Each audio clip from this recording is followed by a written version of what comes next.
dari Bapak Edi Polo. Apakah surga itu ada di langit ketiga? Apakah langit ketiga ada di atas planet Pluto? Planet sesudah bumi? Ada Mars, Jupiter, Saturnus, Uranus, Neptunus, dan terakhir Pluto. Silakan pendeta.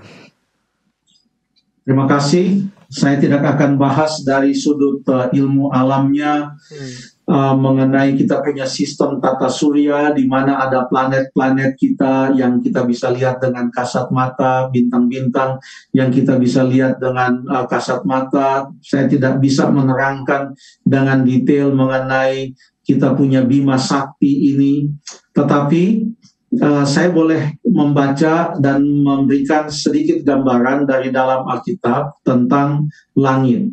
Kata langit itu dalam bahasa Yunaninya adalah kata Uranos, bisa berarti langit, demikian juga bisa berarti sorga. Demikian juga dalam bahasa Ibraninya, kata Ibrani itu bisa diterjemahkan langit, bisa juga diterjemahkan sorga. Dalam Kejadian 1 ayat yang ke-20, boleh Ellen atau Jeffrey mungkin boleh bacakan Kejadian 1 ayat yang ke-20. Dan 1 ayat 20, berfirmanlah Allah, hendaklah dalam air berkeriapan makhluk yang hidup, dan hendaklah burung berterbangan di atas bumi melintasi cakrawala. Terima kasih. Burung-burung berterbangan melintasi cakrawala. Cakrawala itu disebut apa? Baca ayat yang ke-8. Ayat ke-8, lalu Allah menamai cakrawala itu langit. Jadilah petang dan jadilah pagi, dan itulah hari kedua. Jadi ada burung-burung di cakrawala, yaitu burung-burung berterbangan di langit. Ya, walaupun burung-burung itu tidak jauh-jauh amat sampai ke bulan dia terbang, ya hanya kita bisa lihat di atmosfer kita inilah burung-burung itu berterbangan. Tapi itu disebut sebagai cakrawala, dan cakrawala itu disebut sebagai langit. Kata yang sama. Ya. Nah, sekarang coba kita lihat, selain langit itu adalah tempat burung-burung berterbangan, coba kita baca dalam Kejadian 1 ayat yang ke-14. Kejadian 1 ayat yang ke-14. Ayat yang ke-14, berfirmanlah Allah, jadilah petang dan berfirmanlah Allah, jadilah benda-benda penerang pada cakrawala untuk memisahkan siang dari malam.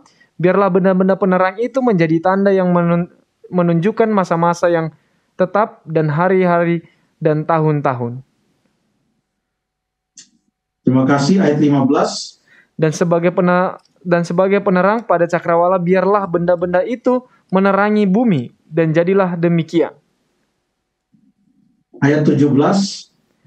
Allah menaruh semuanya itu di cakrawala untuk menerangi bumi. Terima kasih. Disebut juga cakrawala. Jadi ada cakrawala menerangi bumi, di mana di situ burung-burung berterbangan. Ada juga cakrawala, tempat matahari, bulan, bintang-bintang, planet-planet, itu pun juga disebut cakrawala. Jadi kalau kita mau membedakan, tempat burung-burung berterbangan itulah lapisan yang pertama dari cakrawala itu. Lalu kemudian luar angkasa kita bisa melihat segala macam planet, kita bisa melihat matahari, bulan, dan bintang-bintang, galaksi, dan lain sebagainya. Itulah juga cakrawala untuk yang kedua, langit yang kedua.